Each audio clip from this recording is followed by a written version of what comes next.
मी दया जोशी. संस्कृत अध्ययन या युट्यूब चॅनलवर आपल्या सगळ्यांचं स्वागत.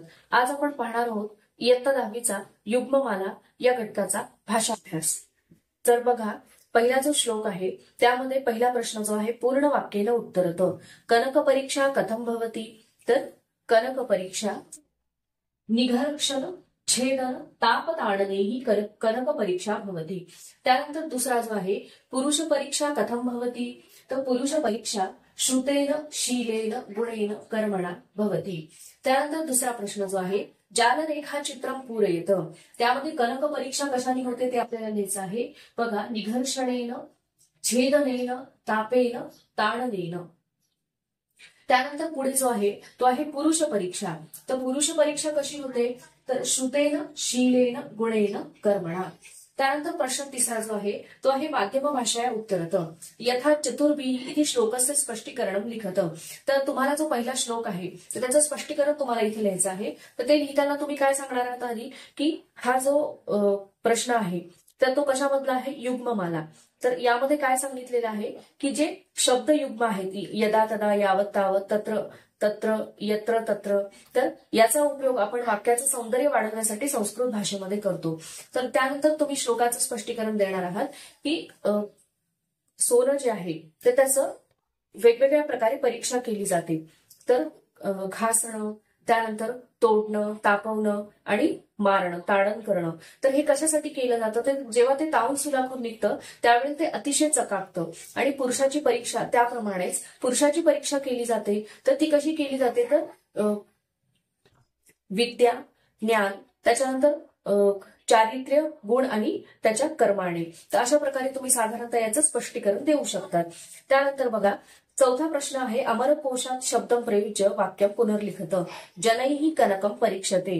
कनकम हा जो शब्द आहे तर त्याच्याऐवजी त्याच्या जागी आपल्याला त्याचा समानार्थक शब्द अमरकोशात लिहायचा आहे. तर तो असा होईल बघा, जनैहि सुवर्णम किंवा हेमम किंवा हिरण्यम परीक्षते. या तिन्हीपैकी कुठलाही शब्द तुम्ही लिहू शकता. त्यानंतर श्लोक दुसरा जो आहे तर तो आपण बघूयात. श्लोक दुसऱ्यामधला पहिला प्रश्न जो आहे तो आहे पूर्ण वाक्याने उत्तरत. यामध्ये पहिला प्रश्न जो आहे अल्पधीहि कुत्र श्लाघ्यः भवति. तर अल्पधीहि यत्र विद्वज्जनो नास्ति तत्र श्लाघ्यः भवति. त्यानंतर पुढचा आहे एरंडः कुत्र द्रुमायते. निरस्त पादपे देशे एरंडः द्रुमायते. त्यानंतर पुढचा प्रश्न जो आहे तो आहे संधी विग्रहम कुरुत श्लाघ्यः तत्र. त्यानंतर अल्पधीरपि अल्पधीहि अपि. त्यानंतर पुढचा जो प्रश्न आहे तो आहे अमरकोशात शब्दम प्रयुज्य वाक्यम पुनर्लिखत. एकः अपि पादपः नास्ति तत्र एरंडः द्रुमायते. इथे पादपः जो शब्द आहे तर तो अधोरेखित केलेला आहे. तर त्याला अमरकोशामध्ये समानार्थक शब्द काय आहे ते आपल्याला लिहायचं आहे. तर बघा, महीरुहः किंवा विटपी. यत्र एकः अपि महीरुहः किंवा विटपी नास्ति तत्र एरंडः द्रुमायते. त्यानंतर आपण बघूयात श्लोक तिसरा.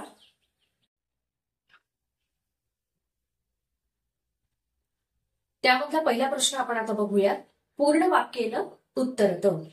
पहिला प्रश्न जो आहे मनुष्यः द्वीप इव मदान्धः कदा भवति. यदा मनुष्यः किंचित जानाति तदा द्वीप इव मदान्धः भवति. त्यानंतर पुढचा प्रश्न आहे मूर्खः अस्मि इति मनुष्येण कुतः अवगतम्. यदा मनुष्येण बुधजन सकाशात किंचित अवगतम तदा ज्ञातम मूर्खः अस्मि इति तेन मनुष्येण अवगतम. त्यानंतर बघा संधी विग्रहम कुरुत किंचिज्ञः अहम अभवदवलिप्तम अभवत अवलिप्तम. त्यानंतर श्लोक चौथा जो. त्यानंतर बघा पुढचा प्रश्न जो आहे माध्यम भाषया उत्तरत. कदा मदः व्यपगच्छति. म्हणजे उन्मत्तपणा जो आहे, मद म्हणजे अहंकार, तर तो केव्हा जातो. तर या हा जो प्रश्न आहे माध्यम भाषा उत्तरत. तर यामध्ये तुम्हाला कसं सांगायचं आहे की मनुष्याचा अहंकार केव्हा जातो किंवा केव्हा गेला आहे. तर आधी सांगायचं की हा प्रश्न जो आहे तो युग्ममाला यामधनं घेतलेला आहे. आणि यामध्ये शब्दांचे जे युग्म आहेत म्हणजे जोड्या आहेत तर ते कशा प्रकारे श्लोकाचं आणि वाक्याचं सौंदर्य वाढवतात हा उपदेश येथे केलेला आहे. त्यानंतर बघा या सुभाषितामध्ये जे काही सांगितलेलं आहे की सुरुवातीला मनुष्य कसा असतो की जेव्हा त्याला थोडंफार यायला लागतं त्यावेळेला तो द्वीप इव म्हणजे हत्तीप्रमाणे उन्मत्त होतो की जणू काही मला सगळंच काही येतं आणि सगळंच काही कळतं अशी त्याची अवस्था असते. परंतु ज्या वेळेला एक विद्वान मनुष्य त्याच्या समोर येतो आणि त्या विद्वानांकडनं तो थोडंफार काहीतरी शिकतो त्यावेळेला त्याच्या लक्षात येतं की आपण कुठेच काही नाही आहोत आणि आपल्याला काहीही येत नाही. तर ताप कसा हळूहळू चढतो आणि त्यानंतर तो योग्य औषधोपचार केल्यानंतर तो उतरतो. तशा प्रकारे बुधजन म्हणजेच विद्वानांकडनं ज्या वेळेला तेव्हा योग्य त्याला कळतं ज्ञान मिळतं त्यावेळेला त्याच्या लक्षात येतं की आपण अज्ञानी होतो आणि आपल्याला काही येत नाही. म्हणजे जो एक ज्वर चढलेला असतो त्याला तर तो त्याचा दूर होतो असं इथे सांगितलेलं आहे. त्यानंतर बघा श्लोक चौथा जो आहे त्यामध्ये पहिला प्रश्न आहे पूर्ण वाक्येनं उत्तरत. आगतम भयम वीक्ष नरः किम कुर्यात. तर आगतम भयम वीक्ष नरः यथोचितम कुर्यात. त्यानंतर त्यामध्ये पुढचा प्रश्न आहे संधी विग्रहम कुरुत भयाद्धि भयात ही.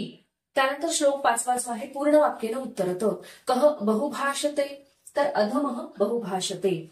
त्यानंतर संधी विग्रहम कुरुत स्यादमः तर यामध्ये त्याचा संधी विग्रह असा होईल स्याद अधमः. त्यानंतर आपण श्लोक 6 बघूयात. त्यामधला पहिला प्रश्न आता आपण बघूयात. पूर्ण वाक्येनं उत्तरत. कर्षकः कीदृशं फलं लभते तर कर्षकः क्षेत्रम आसाद्य यादृशं बीजं वपते तादृशं फलं लभते. त्यानंतर बघा प्रश्न दुसरा जो आहे तो आहे संधी विग्रहम कुरुत. क्षेत्रम आसाद्य वापी वा अपि. त्यानंतर बघा माध्यम भाषया उत्तरत. मनुष्यः स्वकर्मणः कीदृशं फलं लभते.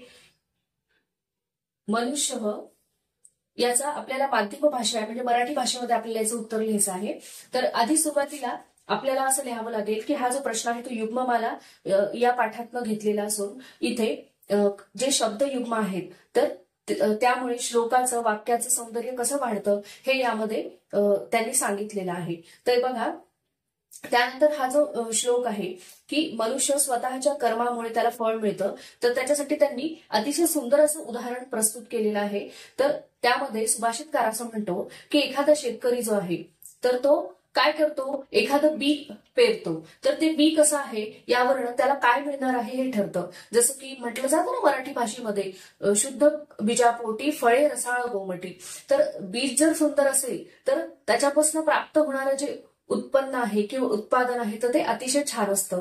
तर जसं बीज असेल तसं ते उत्पादन होतं. तर त्यासाठी बघा की शेतकरी जशा प्रकारे बीज पेरतो तशा प्रकारे त्याला फळ मिळतं. तसंच मनुष्याच्या बाबतीत सांगितलेलं आहे की जे काही सुकृत म्हणजे चांगलं कर्म आणि दुष्कृत म्हणजे वाईट कर्म तो करतो त्याच्यानुसार त्याला फळ प्राप्त होतं. म्हणजे अर्थात मनुष्याला जे सुख आणि दुःख प्राप्त होतात तर ते त्याचं पूर्व कर्म म्हणजे जे काही चांगलं तो करणार त्याचं निश्चितच त्याला चांगली प्राप्ती होणार. जे वाईट करणार तर त्याचं वाईट त्याला फल प्राप्त होणार आहे. तर अर्थात सुभाषितकाराने हे का सांगितलेलं आहे कारण प्रत्येक सुभाषित जे आहेत तर ते तुम्हाला माहित आहे की ते उपदेश देण्याचं कार्य करतात की जेणेकरून मनुष्याच्या स्वभाव प्रवृत्तीमध्ये फरक पडावा. आणि म्हणूनच सुभाषितकार या सुभाषितामधून आपल्याला उपदेश देतो आहे की तुम्हाला जर चांगलं आयुष्य उपभोगायचं असेल चांगलं जीवन जर जगायचं असेल तर तुमचं कर्म कसं असावं चांगलं असावं जेणेकरून तुमच्या वाट्यालाही चांगलं आयुष्य उपभोगायला येईल. त्यानंतर बघा समानार्थक शब्दांनी लिखत. तर यामध्ये पहिलं आहे कनकम हेमम विद्वान त्याचे समानार्थी होईल पंडित पादप तरु वृक्ष विटपी शाखी अशा प्रकारे. त्यानंतर अधम नीच. त्यानंतर पुढचा प्रश्न जो आहे तो आहे विरुद्धार्थक शब्दांनी लिखत.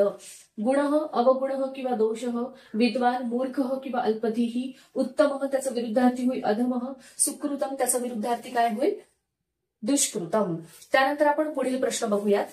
पुढचा जो प्रश्न आहे तो आहे चतुर्थ पदम लिखत. मन चेत अवगतम ज्ञातम बुधजन ज्ञानी मूर्ख अल्पधेही नरः मनुष्य उचितम योग्यम.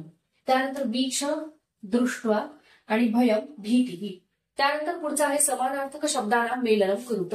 सुवर्णम हेम उत्तम श्रेष्ठ अवलिप्तम व्याप्तम ध्वनी शब्द. त्यानंतर आपण पुढील प्रश्न बघूया. पुढील प्रश्न आहे उचितम शब्दयुग्मम योजयत यत्र तत्र, यदि, तर्हि, यदा, तदा, यथा, तथा. तर हे जे शब्द युग्म आहेत तर त्यापैकी एक आपल्याला या वाक्यांमध्ये वापरायचं आहे. बघा, यदि अध्यापकः न आगच्छति तर्हि छात्राः स्वाध्यायं कुर्वन्ति. त्यानंतर पुढचा आहे यत्र धूमः तत्र वह्निः. यदा आकाशे मेघाः गर्जन्ति तदा मयूरः नृत्यति. यथा विचारः तथा वर्तनम्. यदा सूर्यः उदेति तदा विश्वं प्रकाशमयं भवति. यत्र शर्करा तत्र पीपीलिकाः. सज्जनाः यथा वदन्ति तथा कुर्वन्ति. यदि बालकः व्यायामं करिष्यति तर्हि सः सुदृढः भविष्यति. ज्यावेळेला आपण या वाक्यांचा खूप सराव करू त्यावेळेला आपल्या लक्षात येईल की कुठे आपल्याला यदा तदा वापरायचंय, यदि तर्हि, यत्र तत्र हे कुठे वापरायचं आहे हे आपल्या बरोबर लक्षात येतं. त्यानंतर बघा तुमच्या पुस्तकामध्ये पुढे दिलेलं आहे पद्य क्रीडा. एकः गणः सुभाषितस्य एकं चरणं वदति, अपरः गणः श्लोकार्धं पूर्णं करोति. तर काय एक जो गट आहे तो काय करणार आहे, एक सुभाषिताचा एक चरण म्हणणार आहे. त्यानंतर जो दुसरा गट आहे तर तो त्याचा श्लोकार्ध पूर्ण करणार आहे. पदग्रहणम एकेन उक्तात् श्लोकार्धात् एकं पदं स्वीकृत्य अपरः गणः अंतिम श्लोकार्धं श्लोक पादं वा कथयति.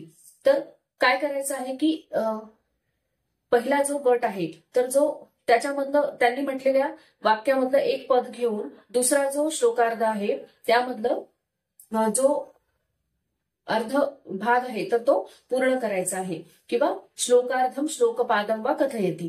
त्यानंतर बघा श्लोकांत्याक्षरी क्रीडकानां गणद्वयं भवेत्.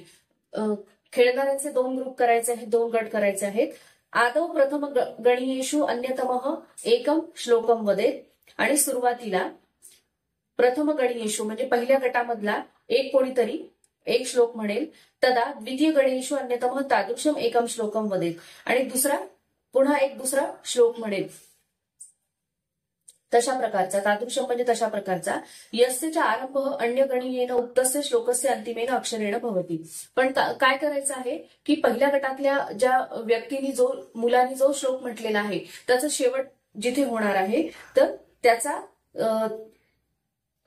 त्याचा आरंभ दुसऱ्या गटातल्या मुलांनी म्हटलेल्या सुभाषिताचा आरंभ जो आहे तर तो त्या पहिल्या सुभाषिताच्या अंतिम अक्षराने होणार आहे. अशा प्रकारे हा एक गेम आहे. क्रीडावल्ली पुस्तकामध्ये याचं वर्णन केलेलं आहे. तुम्ही आतापर्यंत बऱ्याच पाठांच्या खाली हे अशा प्रकारचे गेम किंवा क्रीडा ज्या आहेत त्या दिलेल्या आहेत ते तुम्ही अनुभवलं असेल. तर आपला हा जो भाषाभ्यास आहे तो येथे संपलेला आहे. माझा जर व्हिडिओ तुम्हाला आवडला असेल तर लाईक करा, शेअर करा आणि माझ्या युट्यूब चॅनलला सबस्क्राईब करा. धन्यवाद.